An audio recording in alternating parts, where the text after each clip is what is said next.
Hello, hope you're all having a great day. Well, I'm here going to continue working with the $45 guitar I bought on Craigslist. On my last video, I attempted to remove this bridge. My goal is to remove the varnish from the factory and teach myself how to French polish. I bought this guitar for $45 on Craigslist, not working and for parts.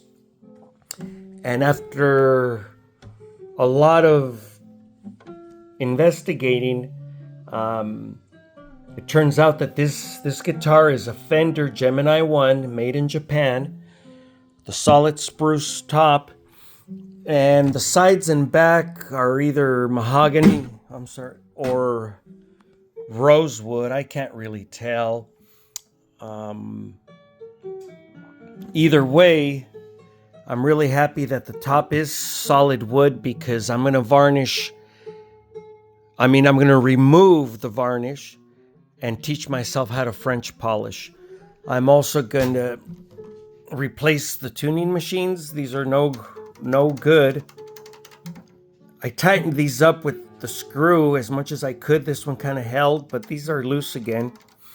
I did put strings on the guitar, and I found out that several of these frets are raised, particularly on this side. They're seated about halfways, and then the rest, not all of them, but a bunch of them are raised. So I'm going to have to fix that. But now that I realize this is a Fender Gemini 1, which is a halfway decent guitar, I'm not saying it's quality because these were made as entry level beginner guitars, but the little bit I've researched, it turns out they have a reputation for being very decent. And the fact that the top is solid, that's already an advantage above many of today's factory made guitars that for the most part are laminated. And if you want to get into the solid wood tops, you're talking upwards of $500 for an entry-level guitar that may not sound very good.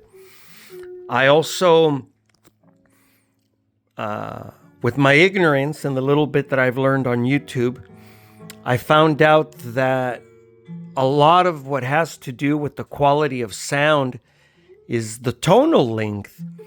So what I learned was that the tonal length, or in other words, the strings, can be tuned to E4, E2, G3, for example, properly only because the distance from this face of the nut to the breaking point, or this face, we'll say, of the saddle, has to be equal distance. In this case, it's a compensated saddle. You can tell that it skews that way, and that's a really good thing. A compensated saddle is a plus, and usually a feature on much better guitars. So the compensation, I'm not too sure, but the little that I've learned is about, from it being parallel, you skew it a millimeter here toward the nut. And what I've learned is that compensation allows for beautiful tuning and warm notes and everything that we look for in an acoustic guitar. So I did my measurements, and in the next video, I'm going to go ahead and explain how I came about these measurements, why, and what I plan to do. But anyway, I'm really happy that it turned out that the $45 guitar turned out to be a Fender Gemini 1. I'm going to remove the varnish anyway, teach myself the French polish, which I also believe is going to improve the tonal quality. I'm going to remove this nut and the saddle, and I'm going to make my own out of bone. Like I said in previous videos, I'm an ignorant man. I'm not a luthier. I'm not trying to be one. I'm just trying to learn how to restore guitars and hopefully make them sound even more beautiful than they did to begin with. I need your help and advice. Please feel free to leave your comments, your criticism, good or bad, and any tips you can give me and tools to go about my restoring this guitar are greatly appreciated. God bless all of you.